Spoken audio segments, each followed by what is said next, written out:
लिखा क्या, गाया कबीर ने कि पोथी पढ़ी पढ़ी जग मुआ, पंडित भया न कोई,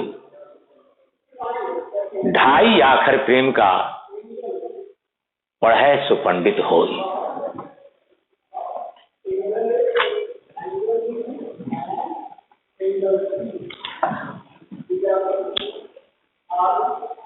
कबीर के समय में हिंदू मुस्लिम में काफी वैमनस्य था।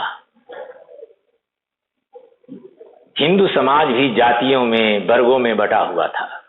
संप्रदायों में कई जो भक्त कवि होते थे, जैसे विष्णु की उपासना करने वाले वैष्णव कहलाए, शिव की उपासना करने वाले शैव कहलाए, देवी की उपासना करने वाले शाक्त कहलाए, और इन तीनों में काफी वैमनस्य था। ऊंची जाति के लोग, हिंदू समाज में ऊंची जाति के लोग नीची जाति से घृणा करते थे। छुआछूत की भावना जोरों पर थी।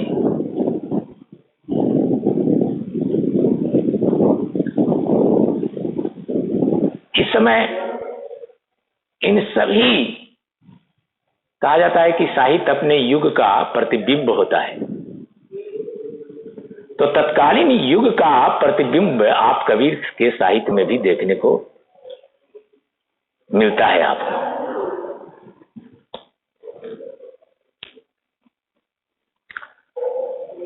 कबीर ने कहा कि जाति पाति पूछे नहीं कोई, हरि को भजे सो हरि का होई। उन्होंने देखा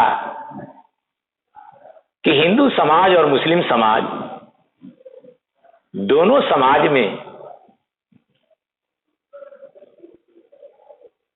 बाह्याडंबर रूढ़ियां व्याप्त हैं, अज्ञानता है। तो सर्वप्रथम उन्होंने दोनों समाज में, हिंदू और मुस्लिम दोनों समाज में जो बाह्याडंबर व्याप्त था, उस पर कुठाराघात करते हुए कबीर ने गाया कि काकर पाथर जोरी के, मस्जिद लिया चुनाए, तापर चढ़ी मुल्ला बांग दे, क्या बहरा रहा खुदाए। उसी तरह से हिंदू समाज को भी, हिंदू समाज की भी खबर ली उन्होंने। पाहन पूजे, पाहन मतलब पत्थर, पाहन पूजे हरि मिले, तो मैं पूजूं पहाड़, ताकि ये चक्की भली पीस खाए संसार। अर्थात पत्थर को पूजने से यदि भगवान मिल जाते हैं तो मैं तो पहाड़ की पूजा करने के लिए तैयार हूं, और जल्दी मिलेंगे। पत्थर छोटा है, पहाड़ बहुत बड़ा है। फिर कहते हैं ताकि ये चक्की बड़ी, उससे तो अच्छा यह रहेगा कि चक्की की पूजा अगर की जाए, कि चक्की बड़ा एक नेक कार्य करती है। क्या करती है? गेहूं को पीस देती है, गेहूं को पीस कर आटे में परिणत कर देती है, जिसकी रोटी चपाती बना करके हम लोग खाते हैं, पेट भरते हैं। कबीर ने व्यंग किया, कबीर ने इस प्रकार से मूर्ति पूजा का विरोध किया।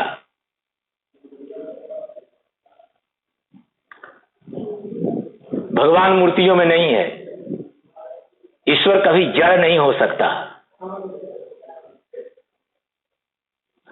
ईश्वर परम चैतन्य है।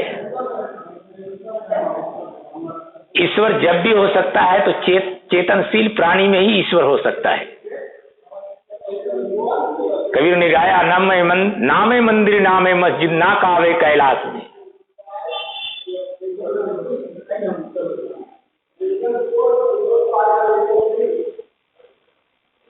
नामे मंदिर नामे मस्जिद, ना कावे कैलाश में। मैं तो रहा शहर के बाहर, मेरी पूरी मवास में। कहत कबीर सुनो भाई साधु, मैं सब सांसों की सांस में मोह को कहां ढूंढे रे बंदे, मैं तो तेरे पास में। ईश्वर सर्वव्यापी है, सभी जगह है। वो मंदिरों में कैद नहीं हो सकता, सृष्टि के कण कण में विद्यमान है। ईश्वर को बाहर खोजने की जरूरत नहीं है, ईश्वर हमारे अंदर है। माला तो कर में फिरे जीव फिरे मुख माही, और मनमा तो चहु दिसी फिरे यह तो सुमिरन नाहि।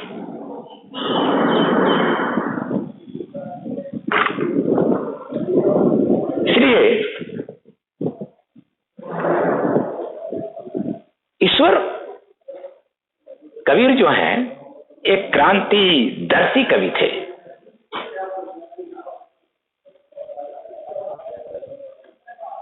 जात पात ऊंच नीच, हिंदू मुस्लिम, इन सही प्रकार के बंधनों संप्रदायों का विरोध उन्होंने किया।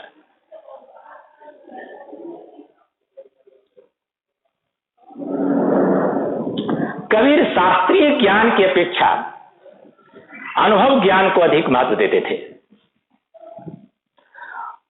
उनका विश्वास था कि जो लिखी हुई बात है उसका कोई प्रमाण नहीं हो सकता, वह प्रामाणिक नहीं हो सकता। तू कहता है कागज की लेखी, मैं कहता है आंखन की देखी, तेरा मेरा मनवा कैसे एक होई रे।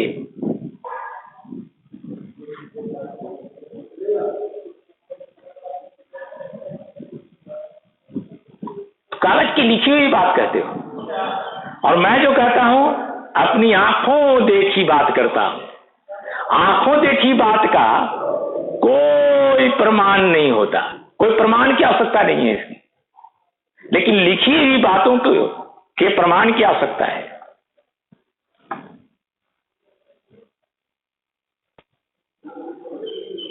कबीर की भाषा पूर्वी जनपद की भाषा थी। जन चेतना जन भावनाओं को उन्होंने अपने शब्द और साखियों के माध्यम से जन जन तक पहुंचाया। अब इससे पहले कि हम कबीर की रचना साखी में जाएं, छात्रों थोड़ी सी जानकारी छंद और अलंकार की भी आवश्यक होती है। अब आपके मानस में प्रश्न यह उठा होगा कि छंद क्या है। तो छंद एक प्रकार की आकृति है, जैसे जिस आकृति विशेष को आप देख करके कहते हैं कि ये कटोरी है, थाली है, लोटा है, गिलास है, उसी प्रकार साहित्यिक रचनाओं के की भी आकृति है, और उस आकृति विशेष को देख करके एक छंद का नामकरण कर दिया गया। छंद दो प्रकार के होते हैं, वार्णिक छंद और मात्रिक छंद। वर्णों की संख्या को आधार बनाकर रचा जाने वाला छंद वार्णिक छंद कहलाया, और मात्राओं की संख्या के आधार पर रचा गया छंद मात्रिक छंद कहलाया।